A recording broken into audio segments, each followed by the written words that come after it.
آلہ وصحابہ وأہل بیتہ وذریاتہ وعترتہ اجمعین اما بعد فاعوذ باللہ من الشیطان الرجیم بسم اللہ الرحمن الرحیم قال اللہ تبارک وتعالی فی القرآن المجید والفرقان الحمید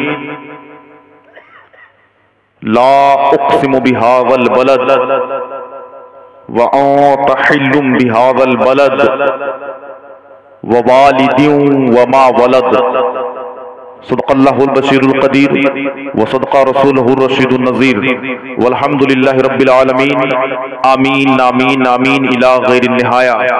آئیے کچھ کہنے اور سننے سے قبل اپنے اور ساری کائنات کے مرکزی عقیدت حضور رحمت للعالمین شفیع المذنبین خاتم النبیین رسول گرامی وقار محبوب پروردگار دونوں عالم کے مالک و مختار حضور محمد رسول اللہ صلی اللہ تعالی علیہ وسلم کے دربار پرانوار میں عقیدت و محبت کے ساتھ بلند آواز کے ساتھ درود و سلام کا نذرانہ پیش فرمائیں۔ پڑھیں اللہم صلی علی سیدنا مولانا محمد معدن الجود والکرم منبع العلم والحلم والحکم وعلی آلہ بارک وسلم صلاۃ و سلام علیک یا رسول اللہ صلی اللہ تعالی علیہ وسلم۔ بڑی سعادت مندی کی بات ہے، محتشم موقر مکرم ماسٹر شمس الدین صاحب قبلہ زیارت حرمین شریفین کے لیے روانہ ہونے والے ہیں۔ پروردگار عالم کی بارگاہ میں دعا ہے کہ مولا ان کے حج کو حج مبرور اور حج مقبول کا درجہ عطا فرمائے۔ اللہ رب العزت کم از کم زندگی میں ہم سب کو بھی ایک مرتبہ اپنے حبیب کے روضے کی زیارت عطا فرمائے۔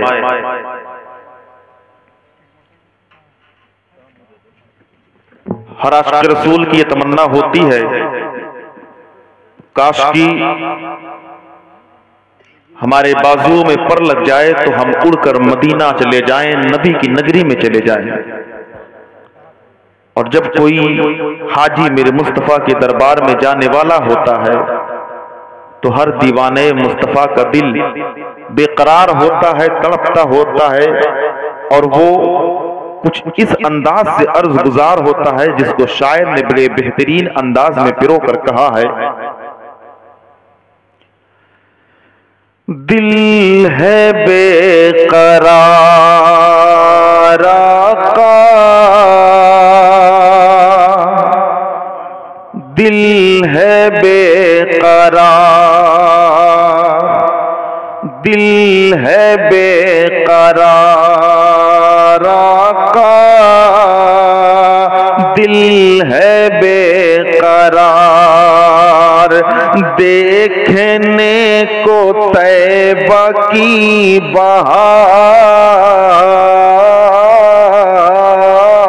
بہار، دل ہے بے قرار آقا، دل ہے بے قرار، اور زر نہیں کہ چل سکوں میں، پر نہیں کہ اڑ سکوں، زر نہیں کہ چل سکوں میں، پر نہیں کہ اڑ سکوں، زور ہے نہ تاب ہے کہ اپنے در سے ٹل سکوں، زور ہے نہ تاب ہے کہ اپنے در سے ٹل سکوں، آپ گر کرم کریں تو در پہ میں مچل سکوں، در پہ میں مچل سکوں، اپنی بے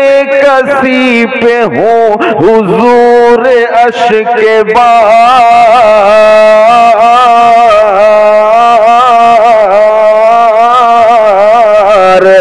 دل ہے بے قرار آقا، دل ہے بے قرار، اور آپ نے بلایا جنہیں وہ خوش نصیب ہیں اور وہ خدا کے پیارے ہیں جو آپ سے قریب ہیں. آپ نے بلایا جنہیں وہ خوش نصیب ہیں, وہ خدا کے پیارے ہیں جو آپ سے قریب ہیں. ایک نظر ادھر بھی ہو کہ ہم بہت غریب ہیں, ہم بہت غریب ہیں. کب گھڑی وہ آئے گی ہے جس کا انتظار,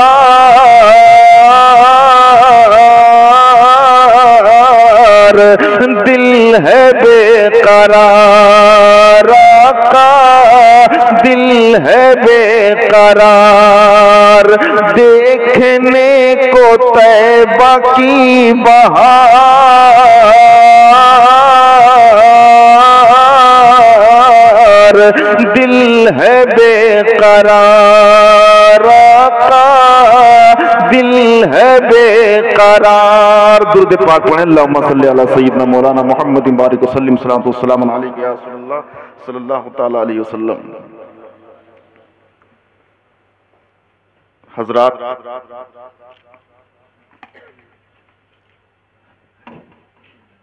اس بات میں علماء کرام کا اختلاف ہے کہ مدینہ افضل ہے یا مکہ مکرمہ. جن لوگوں نے کہا مکہ افضل ہے انہوں نے بڑی وزن دلیلیں دی,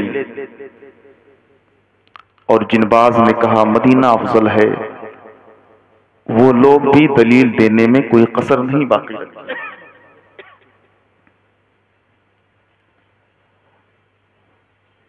بعض نے کہا مکہ مکرمہ افضل ہے, بعض نے کہا مدینہ طیبہ افضل ہے.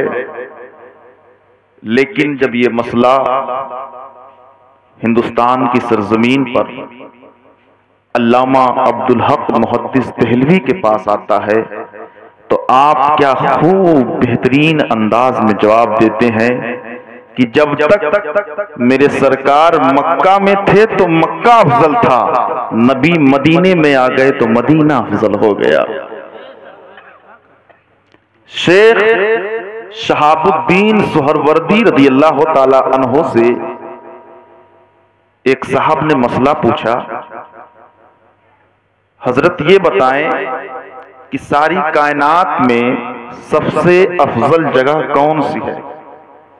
شیخ شہاب الدین سہروردی یہ جب پیدا ہوئے تھے تو بچی تھے, غوث پاک کی دعا سے ان کی کرامت سے یہ بچہ ہوئے, اور سلسلہ سہروردیہ ہی انہی سے چلا ہے. تو ایک صاحب نے سوال کیا, حضور یہ بتائیں ساری کائنات میں سب سے افضل جگہ کون سی ہے؟ آپ نے فرمایا اس میں پوچھنے کی کیا بات ہے, جو زمین میرے آقا سے لگی ہے وہ سارے کائنات سے افضل ہے. پھر بڑے پوائنٹ کا سوال کیا, حضور یہ بتائیں جب ساری کائنات سے افضل وہ جگہ ہے تو پھر ہم جنت کی آرزو کیوں کرتے ہیں؟ شیخ شہاب الدین سہروردی رحمت اللہ علیہ فرماتے ہیں, بچے بات یہ ہے کہ جس جگہ سرکار کی تشریف آوری ہوگی, جہاں جہاں مصطفیٰ مکین ہوگے وہ مکان افضل ہوگا. ابھی نبی مکے میں ہو تو مکہ افضل, نبی مدینے میں ہو تو مدینہ افضل. جب نبی جنت میں ہوں گے تو پھر مکہ سے بھی مدینے سے بھی جنت افضل ہوگی۔ غرض یہ کی اگر نبی مدینہ میں ہے تو مدینہ افضل ہے، نبی مکہ میں ہے تو مکہ افضل ہے، نبی جنت میں ہے تو جنت افضل ہے۔ اس لیے جنت کی دعا کی جاتی ہے، مکان سے نہیں مکین سے افضلیت ہوتی ہے۔ امام جعفر صادق رضی اللہ تعالی عنہ اور حضرت داؤد طائی رحمت اللہ علیہ، آپ دونوں میں بات چل رہی تھی۔ امام جعفر صادق کہتے ہیں، آپ فرماتے ہیں کہ جس نے حج کیا، کعبہ کی زیارت کی، تو اللہ رب العزت اس کو کبھی دوزخ میں نہیں ڈالے گا۔ پھر امام جعفر صادق نے فرمایا حضرت داؤد طائی سے کہ آپ اس بات کی تائید کر دیں، تو حضرت داؤد طائی فرماتے ہیں پہلے فتویٰ آپ پورا بیان کریں۔ حضرت داؤد طائی نے کہا پورا فتویٰ یہ ہے کہ جس نے مکہ کی زیارت کی اللہ اسے کبھی دوزخ میں نہیں ڈالے گا، اور جس نے مدینہ کی زیارت کی خدا اس کو ڈائریکٹ جنت میں داخل کر دے گا۔ حضرت امام جعفر صادق فرماتے ہیں کہ ایمان کی حالت میں جس نے کعبہ کو دیکھا اس کا ایمان پکا ہے، پختہ ہے، اور میرے آقا فرماتے ہیں من قال لا الہ الا اللہ حرم اللہ علیہ النار، جس نے لا الہ الا اللہ کہا اللہ اس پہ جہنم کی آگ کو حرام قرار دے دیتا ہے۔ امام جعفر صادق نے کہا میں نے یہ حوالہ پیش کیا ہے، حضرت داؤد سے کہتے ہیں آپ بھی حوالہ پیش کیجئے کہ جس نے مدینہ کو دیکھا وہ جنتی ہے۔ تو حضرت داؤد طائی رحمت اللہ علیہ امام جعفر صادق سے کیا بہترین جواب دیتے ہیں، خدا کی قسم ایمان تازہ ہو جاتا ہے۔ ذرا غور سے سننا پیارے، جب امام جعفر صادق نے کہا تھا کہ جس نے مکہ کو دیکھا خدا اس کو کبھی جہنم میں نہیں ڈالے گا، اور حضرت داؤد طائی نے کہا تھا کہ جس نے مدینہ کو دیکھا وہ جنت میں جائے گا، حضرت داؤد طائی سے طلب کیا تھا امام جعفر صادق نے حوالہ، آپ نے دلیل مانگی تھی، امام جعفر صادق نے یہ کہا تھا من قال لا الہ الا اللہ حرم اللہ علیہ النار، کہ جس نے کلمہ پڑھ دیا خدا اس کو کبھی جہنم میں نہیں ڈالے گا، رب نے اس پہ جہنم کی آگ کو حرام قرار دے دیا ہے۔ اب تم ثبوت پیش کرو کہ مدینہ دیکھنے والا جنتی کیسے ہوگا، تو ان کا ایمان وجدان میں آتا ہے۔ حضرت داؤد طائی نے کہا تمہیں یاد نہیں آ رہا ہے، ذرا یہ بتاؤ کہ مکہ کی سرزمین پر کوئی ایسا خطہ ہے جو جنتی ہے، کوئی ایسا خطہ ہے جو جنت کا خطہ ہے؟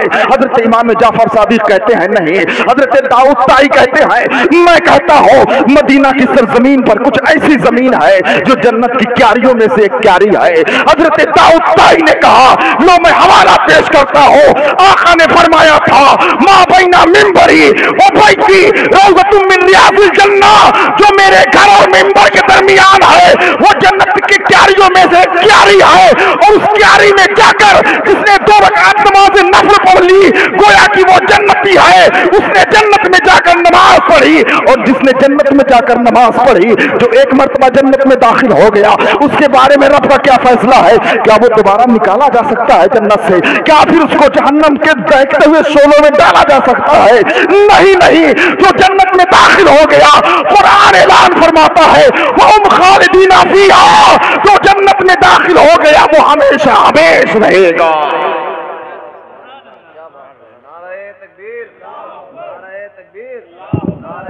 ماشاءاللہ سبحان نعرہ تکبیر، نعرہ رسالت، نعرہ رسالت، زیارت حرمین شریفین، علماء اہل سنت، مسلک اعلی حضرت فیضان حضور شعیب الاولیاء۔ ایک روایت اور سماعت فرمائیں، حضرت علامہ ابن جوزی رضی اللہ تعالی عنہ کے حوالے سے آج قاری صاحب قبلہ جن کے ماں باپ ہیں، میرا ایمان کہتا ہے میرا یقین کہتا ہے ان کے پاس دنیا کی سب سے بڑی دولت ہے، اور ایسے موقع پر حضور کی ایک حدیث یاد آ رہی ہے، سرکار نے فرمایا تھا کہ جس نے حج کیا اس کی جزا صرف اور صرف جنت ہی ہے، یعنی ایک حاجی کا بدلہ، ایک حاجی کا ثواب جنت ہے۔ اب ہم اگر حج کرنے جا رہے ہیں تو کچھ ہمارے فرائض ہیں، ماں باپ کی کبھی نافرمانی نہیں کرنی ہے، ماں باپ کو خوش کر کے جانا ہے، اور معافی مانگ کر لوگوں سے جانا ہے۔ اس لیے وہ جگہ ہے مکہ اور مدینہ کہ جہاں جانے والا جنتی ہو جایا کرتا ہے۔ میرے آقا نے فرمایا تھا کہ جس نے حج کیا، صحیح بخاری کی حدیث پاک ہے، نبی فرماتے ہیں جو مدینہ آیا، مکہ آیا، جس نے حج کیا، اللہ رب العزت کی بارگاہ میں حاضر ہو کر عبادتیں کی، مکہ مکرمہ میں حاضر ہو کر رب کی بارگاہ میں گریہ وزاری کی، نبی فرماتے ہیں ایک حاجی آیا ہے، اس نے کوئی فحش کلامی نہیں کی ہے، کوئی فسق و فجور نہیں کیا ہے، صرف اور صرف خدا کی عبادت کی ہے، صرف اور صرف خدا کی رضا کے لیے حج کیا ہے، تو نبی فرماتے ہیں رجا کا یوم ولدن ولدت رجا کا یوم ولدت ہو، تو وہ اس دن کی طرح لوٹے گا جیسے کہ آج پیدا ہوا ہو۔ میرے مصطفیٰ فرما رہے ہیں کہ جس نے حج کیا گویا کہ اس کو ایک نئی زندگی مل گئی۔ اللہ اکبر۔ تو حج کرنے جا رہے ہیں، ہمارا فریضہ بنتا ہے کہ ہم سب سے معافی طلب کریں، گھر گھر جا کے یا پھر مسجد میں جا کے۔ آج تو ماشاءاللہ جمعہ کا دن تھا، میرے ذہن میں آیا ہی نہیں، اتفاق سے میں تقریر بھی کر رہا تھا، حاجی صاحب بیٹھے ہوئے تھے، میرے ذہن میں آیا نہیں، ورنہ وہیں مسجد اعلان کر دیتا، حضرت پورے گاؤں والوں سے معافی مانگ لیتے۔ حاجی صاحب، یہ اصول شروع سے چلا آ رہا ہے، حضرت عبداللہ بن مبارک، حضرت شقیق بلخی، حضرت قطب الدین بختیار کاکی، ان سب سے روایتیں ملتی ہیں کہ ایک بغداد کا موچی تھا، وہ حج کرنے جا رہا تھا، تو اس نے پورے شہر والوں سے معافی مانگی، تو معافی مانگ کر دل کو صاف کر کے مقدس اور پاکیزہ جگہ پر حاضری دے کر اللہ اور اس کے رسول کی خوشنودی حاصل کریں۔ بہرحال میں علامہ ابن جوزی رحمۃ اللہ علیہ کے حوالے سے ایک روایت عرض کر رہا ہوں۔ حضرت مالک بن دینار اپنے وقت کے یہ شہنشاہ اولیاء تھے۔ حضرت مالک بن دینار ایک مرتبہ حج کرنے گئے، آپ نے لوگوں کو کعبے کا طواف کرتے ہوئے دیکھا، پھر جب سب حجاج کرام اراکین حج سے فارغ ہو گئے، ارکان حج سے فارغ ہو گئے، تو ایک دوسرے کو خوشی سے گلے مل رہے تھے۔